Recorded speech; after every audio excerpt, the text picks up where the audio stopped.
This episode is presented by State Farm. Having insurance isn't the same as having State Farm. It's like needing the protection of an offensive guard on the football field, but getting an elementary school crossing guard. Sure, they're both guards, but you can only trust one to keep your quarterback safe when the game is on the line. So don't settle for just any insurance when there's State Farm. Like a good neighbor, State Farm is there.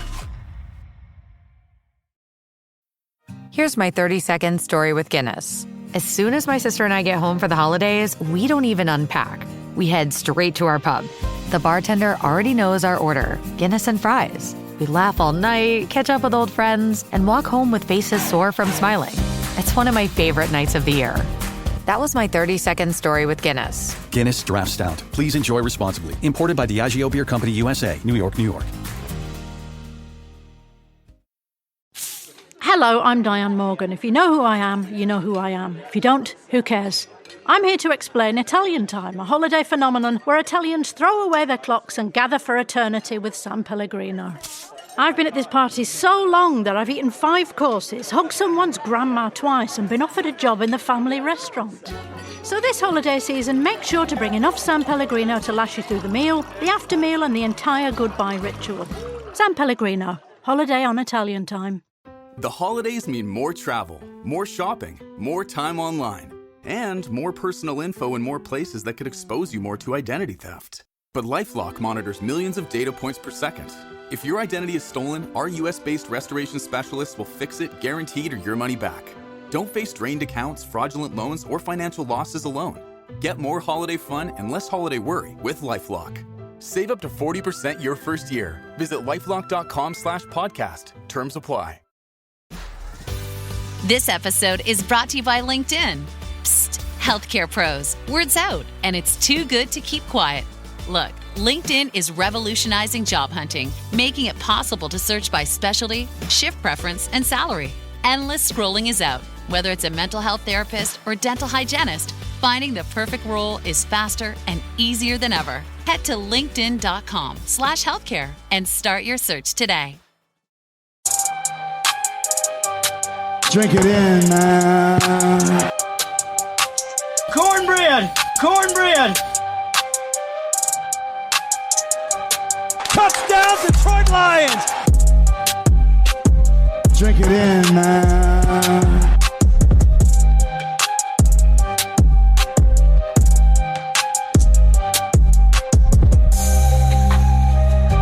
Cornbread! Cornbread! Touchdown, Detroit Lions! Drink it in, man.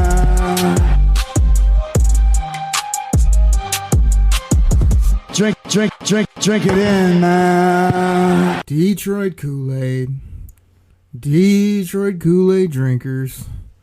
What's going on, everybody? You know what it is. It's your host, Derek Oakrey. Usually a lot more excited, right here on the Detroit Koolaid Cast, serving up that formerly delicious Honolulu blue flavored Kool-Aid. Don't even say it 3 times fast. Drink it in, man. As you can tell, I'm a little bit down. Our football team has underperformed. They've lost throughout the season. They lost to the Pittsburgh Steelers in rough fashion. They traveled to Minnesota for a game you should not lose and didn't only lose it, but lost it by double digits in ugly fashion. But today, I'm here to tell you why that's okay. Yeah, we're not happy with not being in the playoffs. Yeah, it's a disappointment on a lot of different levels. We'll get into a lot of that. I'll probably scream in the microphone a lot. But by the end of this show, you're going to be like, I feel good about this football team. Let's get to this offseason. Let's dominate. So, double-sided cornbread. Let's get going. Let's get a little bit of optimism, a little bit of energy after that terrible intro I had to do there. Cornbread! Cornbread! Drink it in, man. Taste like future victories, plural. I don't even know. We don't have time to mess around, but like, you look at this game. The Detroit Lions They went up to play Minnesota, who had a guy, a person, a thing named M. Brosmer at quarterback. Like a 6-7 year college player. Second start in the league. Never done anything. I don't even think he'd thrown a touchdown pass in this game. He threw for 51 yards in this football game total. That's not a drive. That's not a one big play to Justin Jefferson. 51 yards for the game. 9 total completions. Justin Jefferson, who I think is the best receiver in all of football. Yes, I know. Amon-Ra is incredible. We love him here in the D, but Jefferson's a freak. They don't get him the ball. He's being misused. He had 4 catches, 30 yards. But you know what did happen? Alex Van Ginkel had almost 2 sacks. We had a guy named Blake Cashman at linebacker get 17 tackles. And we had 6+ turnovers in this football game. We had 8 for the entire season going into this game. We turned it over 6 times. 2 picks, multiple fumbles, multiple giveaways. You are not going to win ball games that way. The only times the Lions or any other NFL team wins is when you turn the other team over and when you capitalize on those turnovers with your offense. This game was such an embarrassment. I mean, we let Aaron Jones Sr., why they put the junior, the senior, the 2, the 3, the 5 on the jersey, I don't know. Let him get in the end zone from 1 yard out, 7-0. We come right back down the field in the second quarter with an incredible catch and a great touchdown to Vanilla Smooth Isaac Tesla from Huntington, Michigan. I had to shout out some friends, the now infamous, notorious, mysterious Wagner, as well as others on my 18 text chains that I have going during games. And I said, I don't know what Tesla is. He's got a ton of touchdowns. He's been totally underutilized. He obviously hasn't been getting open or else he get the football more. He obviously isn't dominating in practice or else he'd be on the football field more. But he's got like 6 to 7+ touchdowns now. He's got acrobatic catches. He looks the part in the uniform. It feels like this guy could be an absolute stud as a WR3 for this football team for the next 2, 3, 4, 5 seasons. But his other numbers are just so terrible that I don't even know what to do with him. I don't think he's this, Charles. That's terrible. But his production has been somewhat terrible, except for the touchdown. That's terrible. I agree, especially when he was a high third-round pick. You gave up 2 future thirds. You had to have him, and you barely used this guy. So he ties the game up 7-7. You know, all Lions fans are thinking, we're just going to, even if we're a little bit, stagnant here. I mean, the Vikings go up 10-7, then it's 13-7. We're thinking, we'll wake up at some point. This is third quarter, people. So at halftime, this football game was 7-7. Third quarter, we don't do anything. Tell me if that sounds familiar. Okay, 13-7. We'll just score, get a stop, score again, and end this football game. Well, we did score in the early fourth quarter to make it 13-10. But then we decided to let Jordan Addison, a wide receiver, do an end around for a 65-yard rushing touchdown. Are you kidding me? Like, there's so many things that were wrong with this play. I swear, no, I have not watched the all 22. No, I didn't go back to check it. But like 4 Lions defenders were all pointing at the right side of the offensive line for a flinch, a false start. Of course, this was not called. What happened when it was not called? The ball was handed off, and Addison ran untouched down the right sideline for a 20-10 Minnesota lead on the touchdown. But great. What does it matter if it was a false start? We couldn't get him down. We weren't even close to stopping him. You wouldn't have had to stop him if they would have called a false start. So 20-10. You're thinking we still got a chance. There's there's less than 4 minutes left, so that was really a backbreaker, to be honest. But you're thinking, maybe we can go get a touch, a stop, another touch, sneaked out this game like we did against the New York Giants. The Lions do nothing offensively. They bumble around. They throw incompletions. They miss and they let Minnesota even top off another field goal. 23-10, and the Lions just went out of the playoffs into the night with doing absolutely nothing, putting up no fight, turning it over like a sieve, can't cover a coffee table. They didn't have to cover a coffee because they couldn't throw. Our defense played more than good to win this football game. You know the guy I talk about every time on this show? The multidimensional, positionless. Wait for it.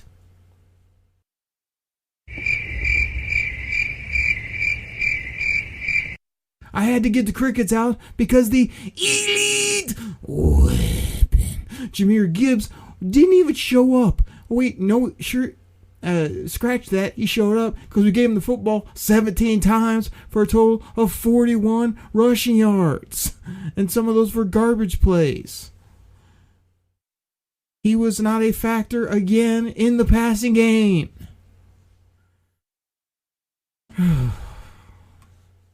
What is there even to say? I told I was going to get you guys all hype, and I want to do that. But, this was a top 10 worst football game that I've seen the Detroit Lions play in the last 8 to 10 years.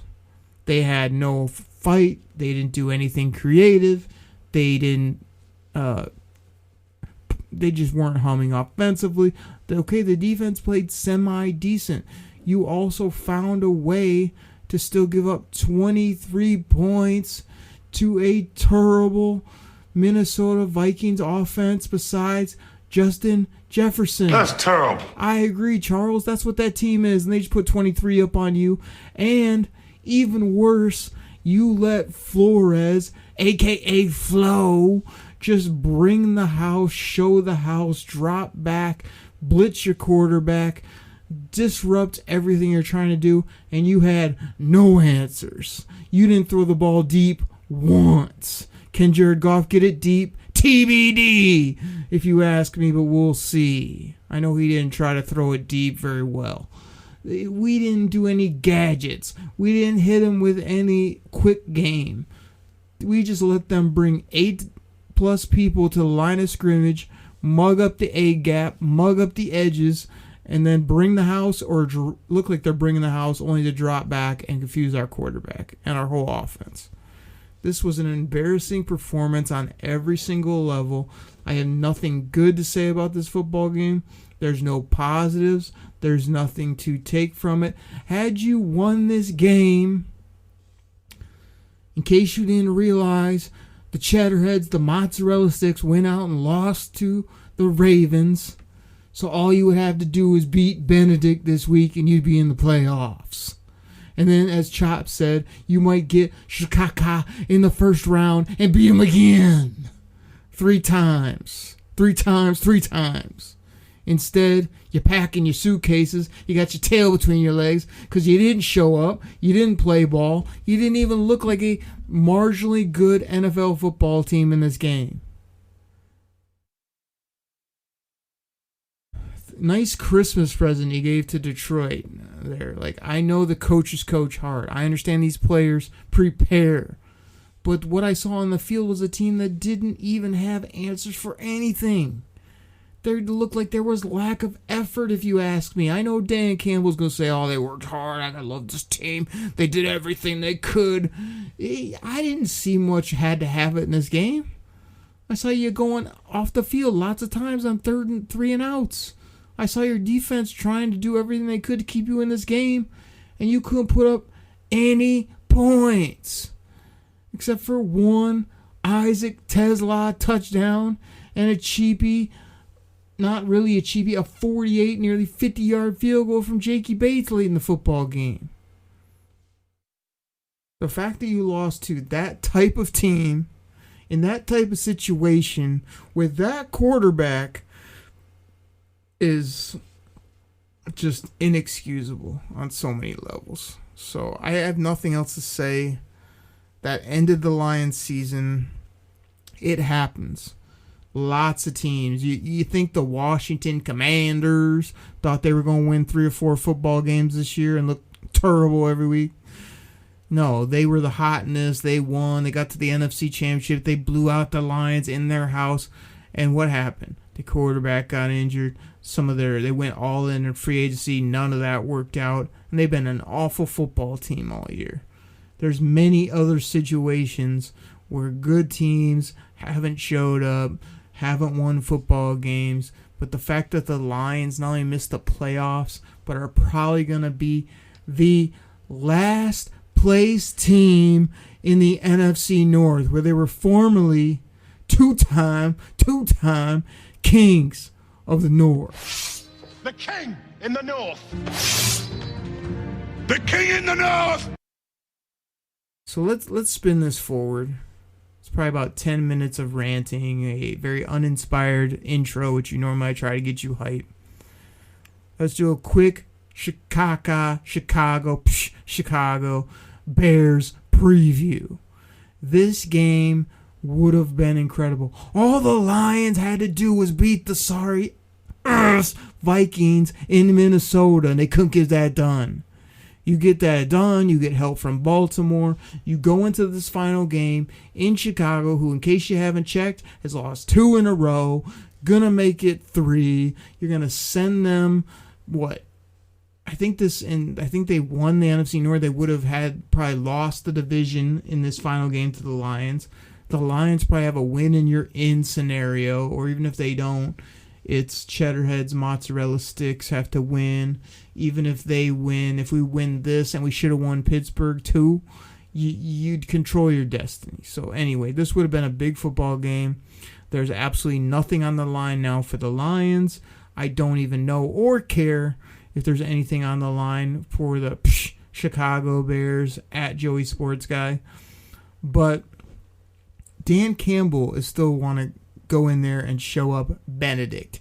I still want to go in there and embarrass Benedict and the Chicago Bears and the shoe nail polish wearing quarterback that thinks he's the new hotness. And, oh, look at DeAndre Swift. He's incredible. Hey, look at our wide receivers. Oh, we've got 2 tight ends. Oh, our defense is incredible. We're going to the Super Bowl. This is Bears fans. This is what they sound like. Wow, you found a 4-leaf clover. You had a good season. Congratulations.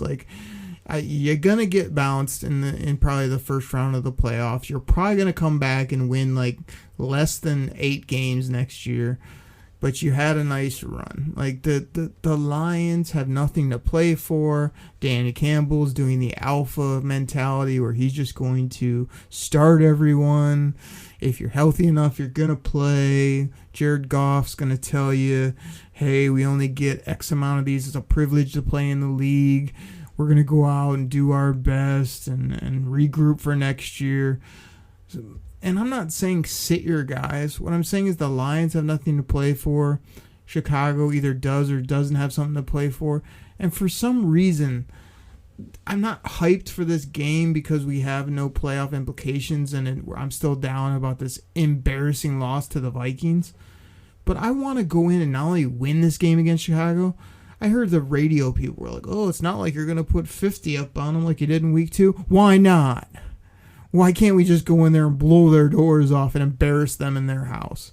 Why can't we just go out there and say, hey, everybody that's down on our team, and yes, you should be embarrassed by the fact that we lost to that smug quarterback for the Steelers, and then we dropped another one to a guy named Brosmer at quarterback for Minnesota. Watch this. Watch us go in and take the new thing, the new shiny toy of the National Football League, the Chicago Bears, and slap them in their mouth and then backslap them and then kick them in their earth and then send them back to where they came from, which is going to be right at the bottom of the division again next year. I'm so fired up that's what I want. I don't want to win. I don't want to go in there and play a tough football game. I want to if you're going to play all our guys, I want to just everything. I want to see trick plays. I want to see just pushing the ball down the field on offense. I want to see turnovers. I want on defense. I want to see sacks. I want to see us just absolutely get up by 2-3 touchdowns and then start going for it on fourth down and trying to put up touchdowns instead of field goals. I want to see the Detroit Lions beat the Chicago Bears like 55-10. Like, just where everyone is like, what? I thought the Lions were done. I thought Chicago was actually good at football. And like, no, the Lions aren't done, and Chicago just got what they deserve, which is a big old beatdown. And they're going to have all the excuses. Oh, we were looking forward. We didn't want to get anybody hurt. And this, and the other. Oh, so you lost by 45 points? Is that, like, I want that badly. I really do. And I don't know it'll turn out that way. Everyone is scared of the Bears. They think that, oh, it's going to be a tough game. They're real good. They're polished, as Dan Campbell said. Man, get out of here with that. I mean, people that say that, I mean, that's a bad decision, period, point blank. It's a bad decision. Period, point blank. It was one of the dumbest decisions I ever made. Man, when you talk about the Bears that highly, I say, child, please. Child, please. Please. Please. I'll take a win regardless, because it'd be nice just to win at the end of the year, put some of this to bed. But you go on, you beat them by 20, 30, 40 points. That'd be fun. That would be a fun way to end the year, and it'd be even better if you could like knock them out or knock them down in the seedings. I don't know that you can knock them down the seedings. You obviously can't knock them out of the playoffs, but any team that plays them in the first round is going to do that for us, so I'm not worried about that at all. But yeah, I mean, other than that, I really don't know what to highlight in this game. It's going to be outside. It's probably going to be kind of rough weather. You know, I'd expect Jameer Gibbs to have a big game after two clunkers. You know, St. Brown's got a knee injury. He wants to be out there. You know, J-Mo wants a football. Defense. I mean, even when the defense is playing good, Hutch has 2 sacks against Minnesota. It's not a fun defense to watch because you don't have Kerbo ball hawking the football. You don't have BB running around the field knocking people's heads off. You don't have anybody on the other side of Hutchinson so he can be unleashed. Unleash Hutch. Can we please end the Marcus Davenport experience? Dude's an absolute bum out there getting pushed around, looking uninterested. It's like, why is he even getting snaps when we have the Prophet? El Qadin Muhammad. Why is Marcus Davenport even seeing that field? Take your 2 years of paychecks that we gave you that you never should have got because you never earned it. Get out. Get out. Fine. Take I-75 South and stop whenever you want, but you can't come back here ever again. I hate you.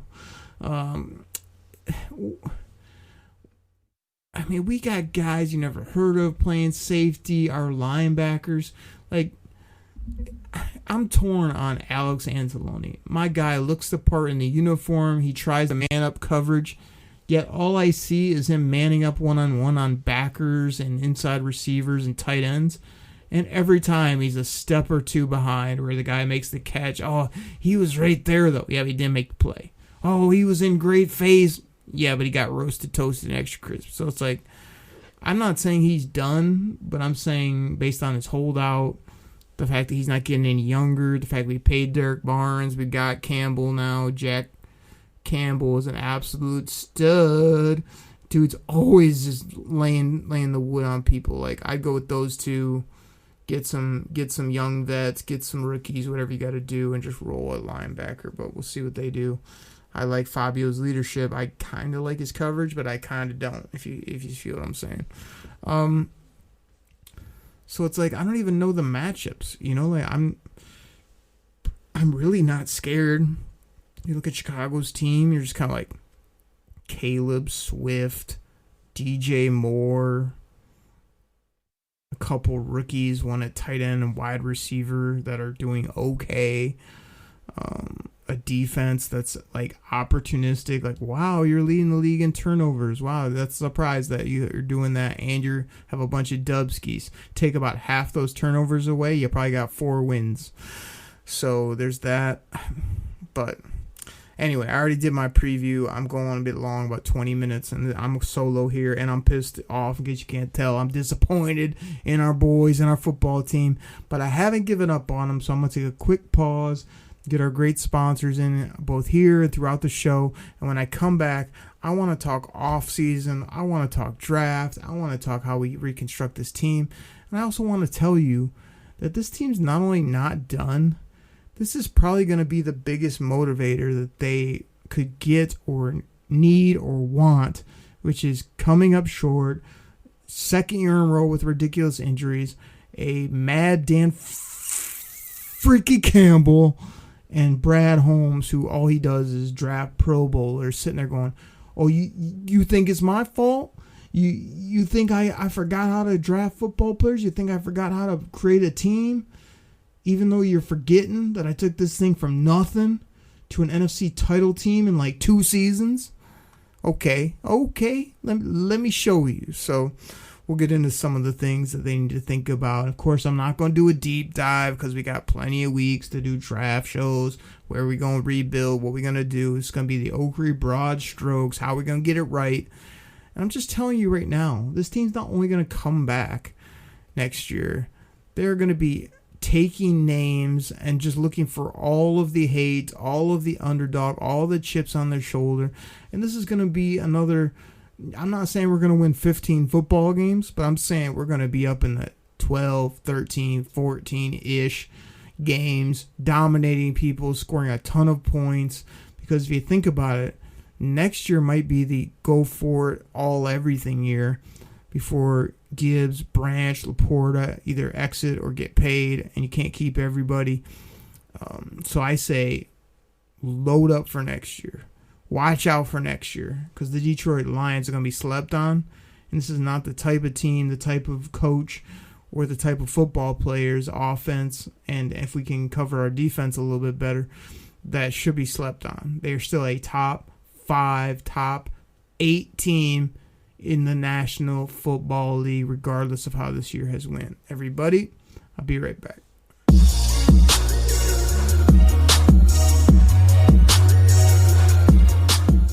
All right, everybody. This goes out to my fantasy football fans out there. Now, you probably heard about Reality Sports Online, the most powerful fantasy sports platform. Here's to quitting.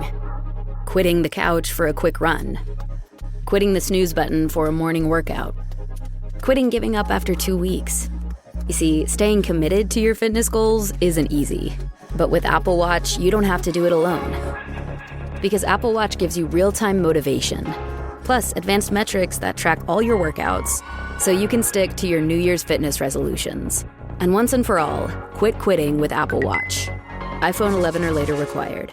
Platform where owners can build and manage their fantasy team like a real NFL general manager.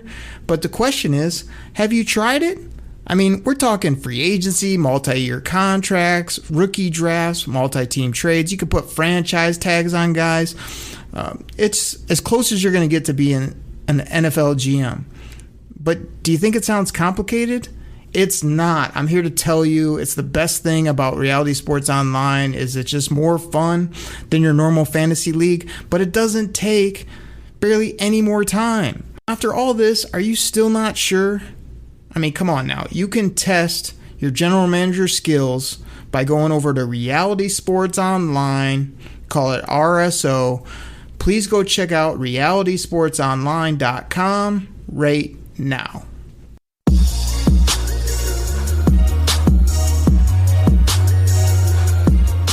Kool-Aid drinkers, I'm back. Thank you so much for checking out the show, repping the show, sharing the show. I apologize for the ho-hum, down in the dumps, woe is me, oh, I'm disappointed, I'm depressed start to this show, because I'm really not.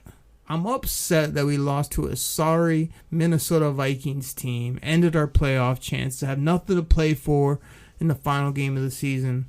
But I'm not down on my squad. I'm not going to bolt and say, oh, our windows closed. Oh, it says SOL.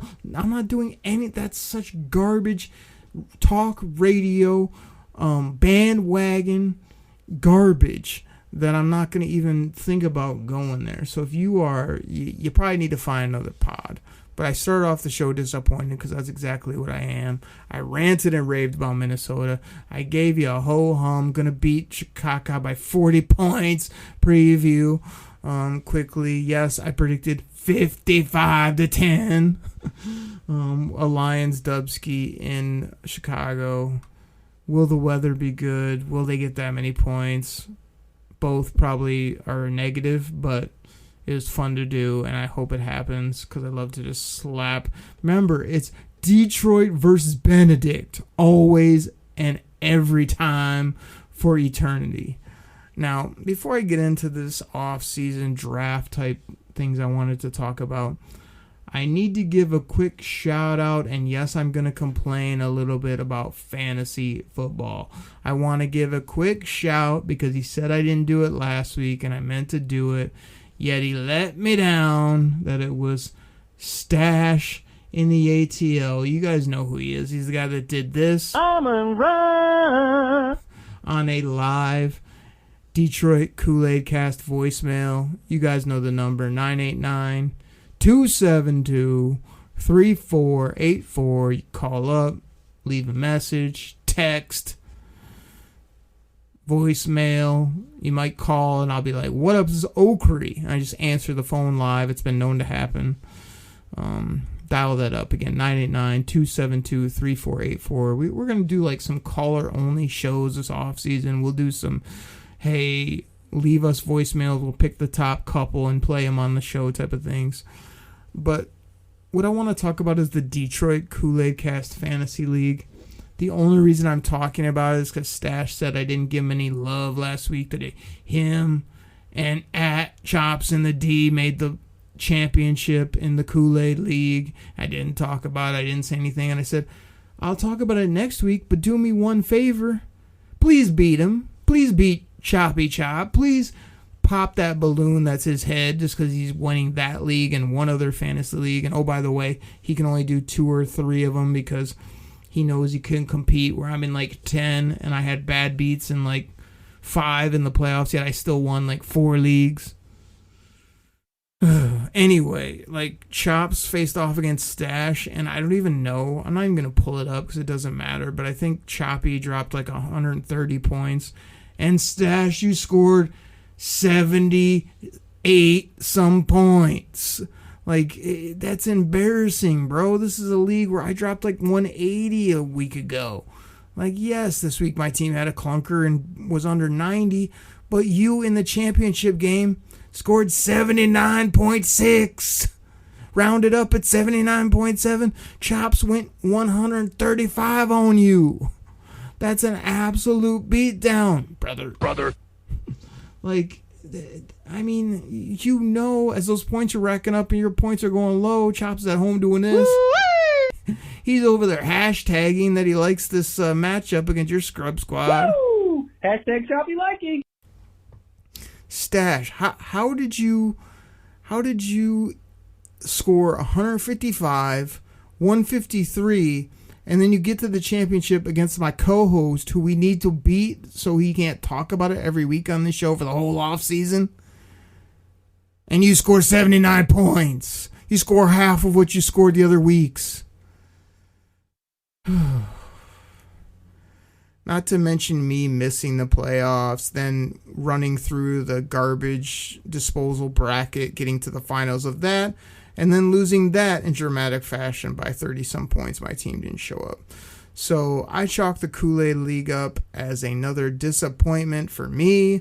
A double disappointment because at Chops in the D won, so he has 1 victory, 1 championship. I have 1 championship. My buddy Luke, I think, has 1 championship. And I'm going to short somebody, but I think we had one other winner in there. But it's probably one of the loyal, diehard Detroit Kool-Aid drinkers.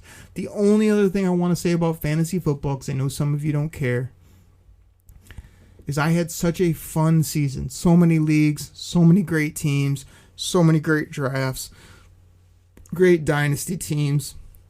But I swear, I'm not one to change up the rules, but I think in fantasy football, we need to find a way with this 17, 18 game schedule, pull the regular season back a game or two, and have 2-week-long playoff matchups, especially in smaller 8, 10, even 12-team leagues.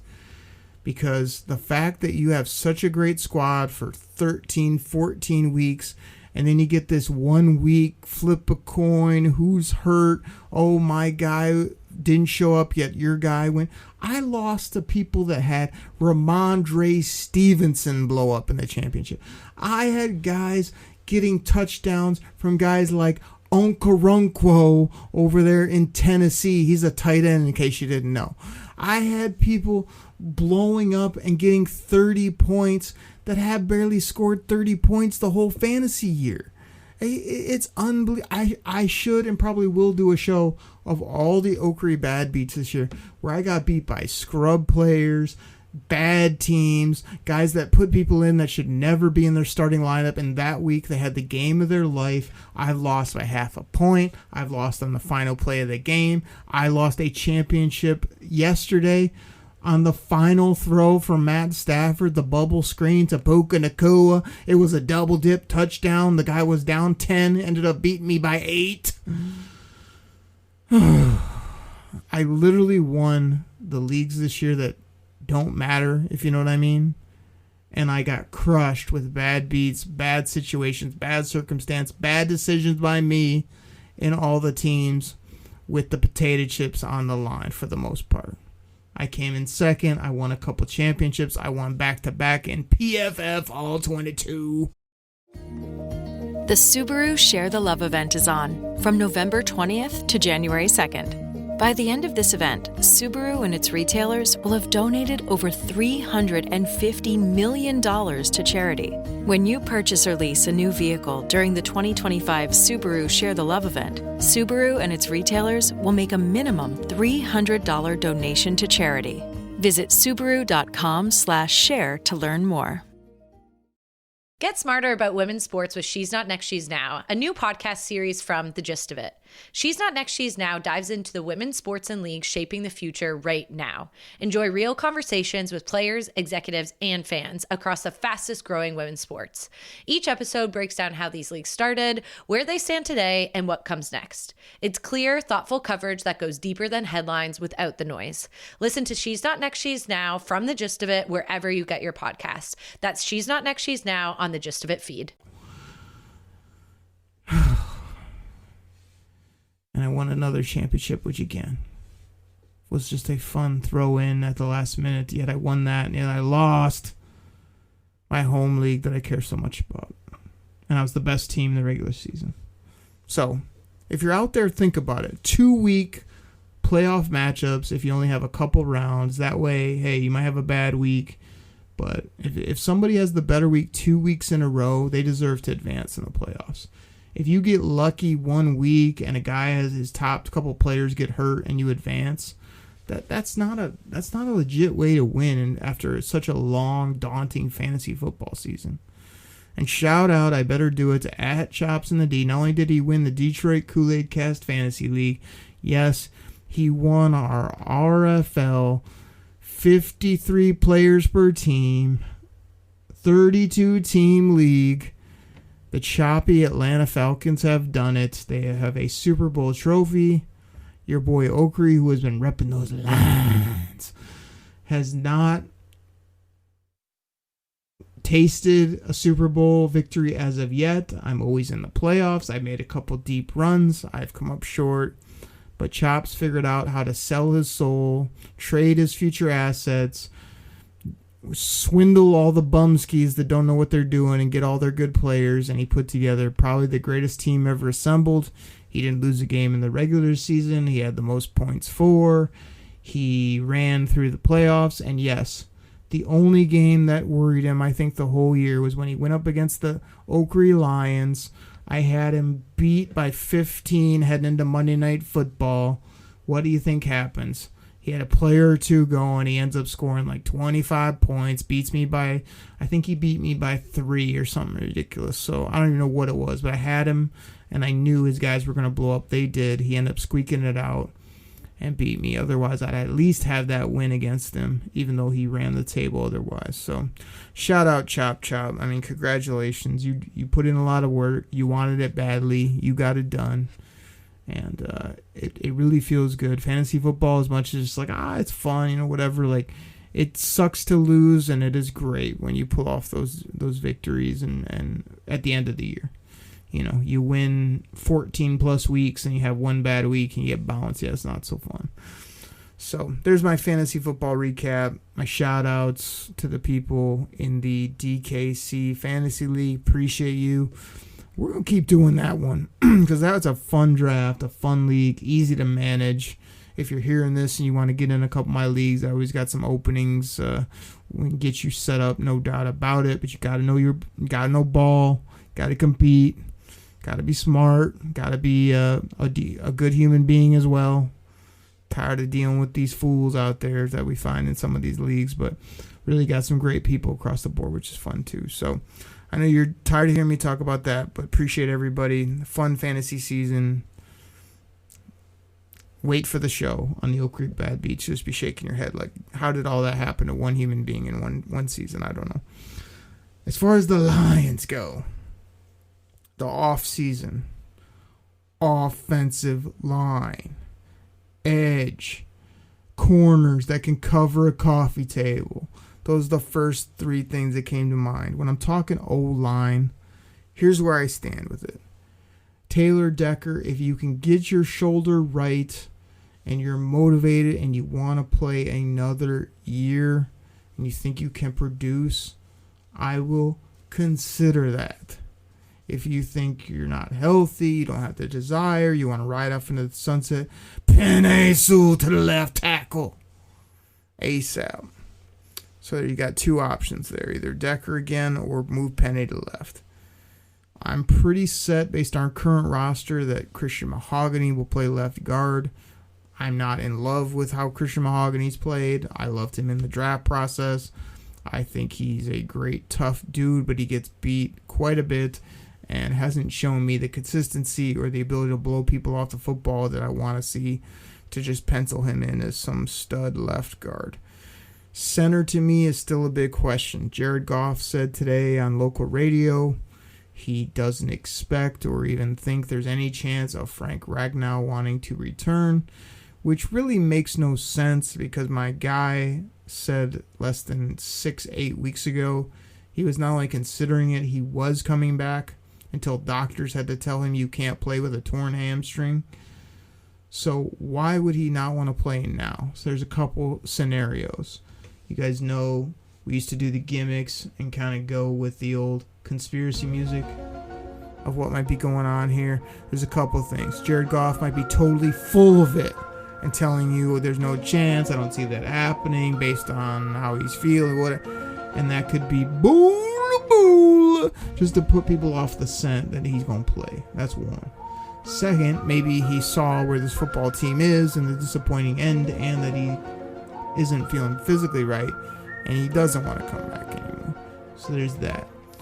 I feel like Frank Ragnow should come back for another year at minimum, if not 2. But TBD if you ask me on that Jared Goff comment. Because why would the dude want to come back and then just now there's no chance? Nothing really has changed other than our team went in the tank. Probably because we didn't have Frank Ragnow all year or the back half of the year. I guarantee we're in the playoffs with him at center if he's healthy. But if he doesn't want to play, that's fine too. You know, he's got that right, and he's got a wonderful family and likes to hunt and fish and whatever he does. So, you know, you could attack the center with a veteran. You could draft a stud. I'm really not in the camp of Tate Rat playing center. There's a couple reasons why. He didn't seem to really take to it very well, and even though he's a smart guy and a no-nonsense type football player, He just seemed to be more happy when they moved him to right guard. He hasn't played great, but he's also a rookie, so I don't expect many rookies to come in and just be dominant from day one. He did start from day one and got tons of experience and tons of snaps, so he'll only get better, which he has got better, just not where people are used to. Why? Because he had Kevin Zeitler and other interior players that were more seasoned and have played better, and he was a bit of a drop-off this year. I'd keep Tate Rat at right guard. The problem with that is that your most optimal lineup, in my opinion, would be Penne at the left, Mahogany at left guard, Tate Rat at center, Miles Frazier at right guard, and draft yourself or find a free agent that's a dominant right tackle, a straight-up right tackle. Blow you off the ball, run grader type right tackle. Yes, you got to be able to pass protect, I understand, but getting Penne over to the left, I think, would make a big difference. Taylor Decker did not have a good year. So that's what I would do with the O-line. And we'll get into more who we draft in the future. As far as edge goes, I kind of hit on that earlier. Why this regime ever thought Marcus Davenport would be good, I don't know. Why, after a injury-riddled, disappointing season, they brought him back again, I don't know, except for, as Wagner often texts me, the bargain bin, what is it? The Brad bargain bin, or the bargain bin Brad went and said, "Oh, Davenport, we know you suck, and you know you suck. So, what, you're gonna play? What was that? You'll take $2 million for you? Okay, clearance rack, orange sticker." So we signed him up, and he did exactly what we thought. Injured most of the year. When he's out there, he's not tough enough. He can't handle it. They put him down to his knees, buddy. Just get him out, please. No. And that's an indictment on our regime, that they put faith in this guy. They paid him two times, and he did the exact same thing every time. I mean, it's an embarrassment. So as far as edge opposite of Hutch, yes, I like what Al-Quadin Muhammad did this year. Dude had double-digit sacks. He had 2 more here against the Vikings. He can get after the quarterback situationally, but you need another stud that can push the pocket, that can continually rotate. And this is my problem with Brad Holmes so far. He thinks, we get Sam Laporta, we're set at tight end. No need to put any type of resources there. Like, I'm not saying go get another guy in the second round right after you pick up Laporta, but can you get me a depth player in the 4th or 5th round so that we have more than him, and then a big drop off to Brock Wright, and then a big drop off to something named Anthony Firksker? Like, that's this whole roster is like a couple good guys up top, and then nothing below, or not a marginal piece. So you're heading over to the bowling alley taking resumes. So I'd be really looking to beef up edge with 2 or 3 bodies, veterans, rookies, whatever you got to do. Yes, number 3 on my list was cornerback. You want to know why? I am so sick of us not being able to cover. It can't just be scheme. DJ, that used to be my DJ, Reed, has really fallen off, has not played well. You will ask him, he will tell you he's not played well. He got pizzed by Brad Holmes, and I'm wondering if he can even start on this team in the National Football League. Like, I like the dude. I like his game. I read the signing. I was like, that's a good signing right there. Not on the way he played for the last 8 games. But if you have DJ Reed, Terrion, maybe you are able to bring back a Meek, and then what? Then who do you have? Like, Ennis the Menace, Ennis Rakestraw. Like, dude hasn't even seen the field in 2 years. Okay, he puts a couple things out on Twitter, Instagram. Okay, great. Hey, Ennis, when are you going to get healthy, stay on the field, and actually, I don't know, make a play? That would be nice. So there's no way you can just pencil in that crew and be like, yep, running that back. They're good enough. Terrion's underperformed. DJ Reed's underperformed. Amik's a try-hard DAWG that got roasted toast extra crispy too much for my liking this year. Yes, I understand he punched the ball out. Yes, I understand he makes a few plays in the football, but he's also often running behind his guy that he's guarding, and big plays are happening in his vicinity. So there's that. And then, like I said, Ennis, whoever these other guys are, like, go out and get us some legit corners. Like, I'm talking 1 or 2 guys that you know can play. I don't care if they're, an aging vet, a young pup, a mid-vet, a high-priced rookie. I would consider corner in the first round. Definitely the second or third round. I'm trying to get myself a shut-down, physical, ball-hawking corner. For once. When I looked at the Lions draft, for any of you out there, they're like, oh, good, we get the higher pick, we get the better schedule. No. This is a terrible draft. I had Charles look at it. Guess what he thought? That's terrible. I looked at the whole first round. There was barely anyone that caught my eye. Yes, I haven't studied up. Yes, I don't have the Oakley draft scouting room all set up yet. I'm sure I'll fall in love with some of these players. But if you have to draft Mendoza, number 1 overall, but Oakley, he won the Heisman as team's undefeated Indiana football. Good luck to you. The dude's a weird person.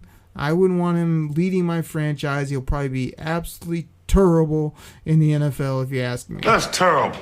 So there's that, and I didn't see many other skill players or high-end defenders. A couple old linemen I like. Yeah, I'm sure there'll be some corners, some linebackers, some edge guys that I fall in love with. But I say just let our offense roll. We've already paid and spent a lot of research. You have to beef up this defense.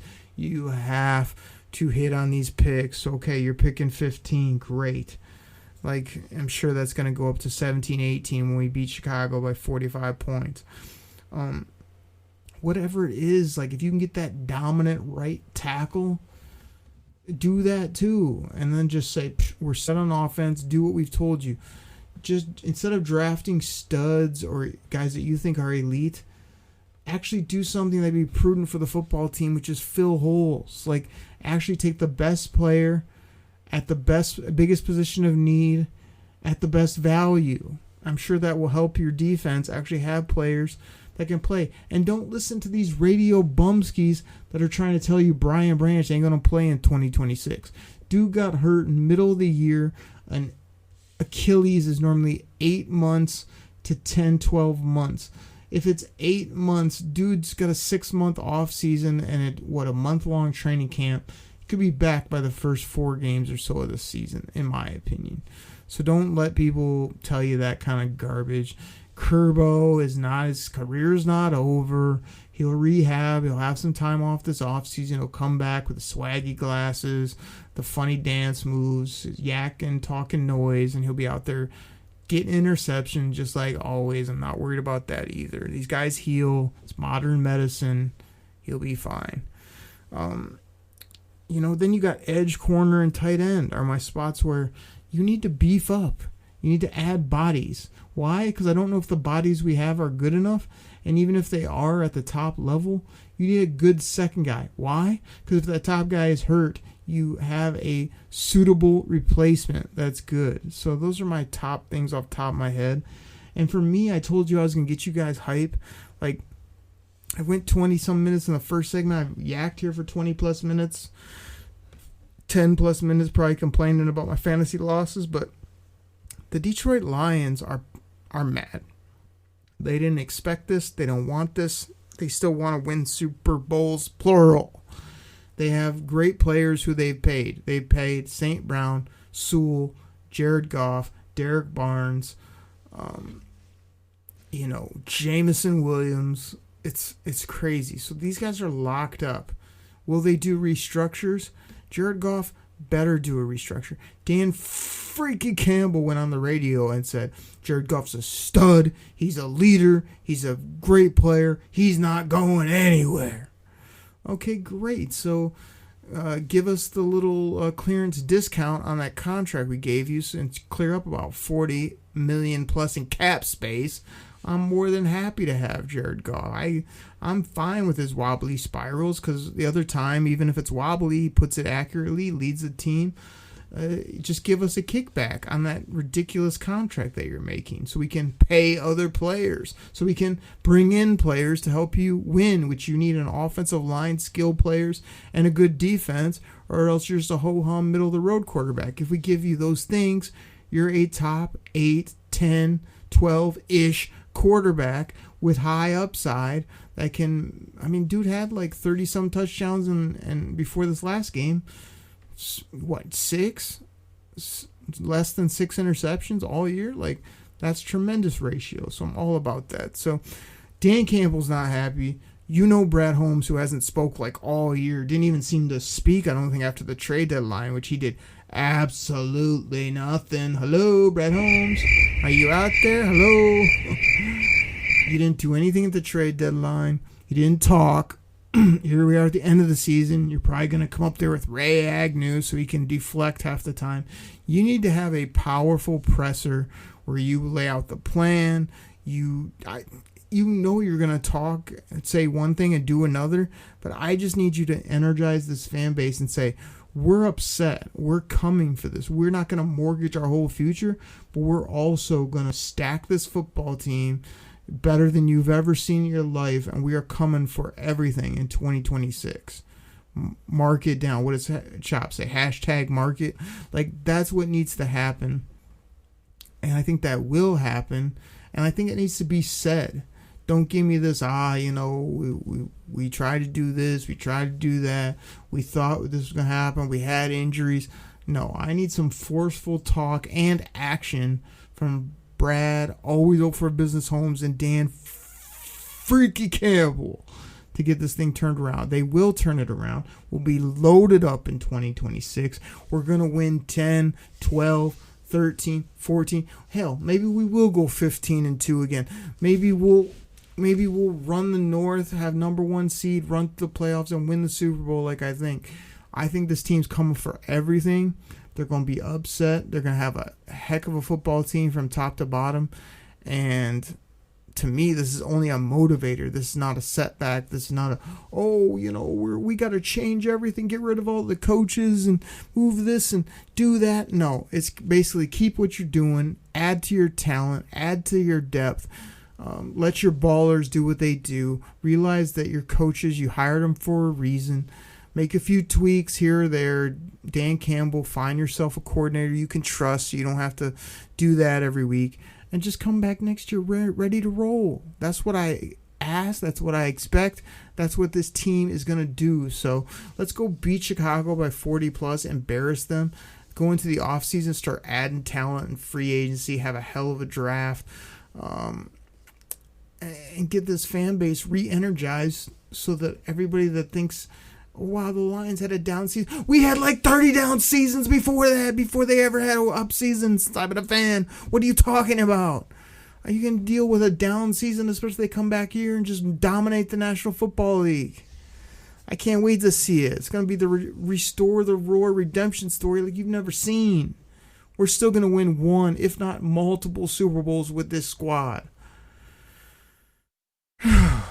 Everybody, that's what I got. And I catch you next time, right here on the Detroit Koolaid Cast. Take care, everybody. We're out. Pack the bag, start the plane.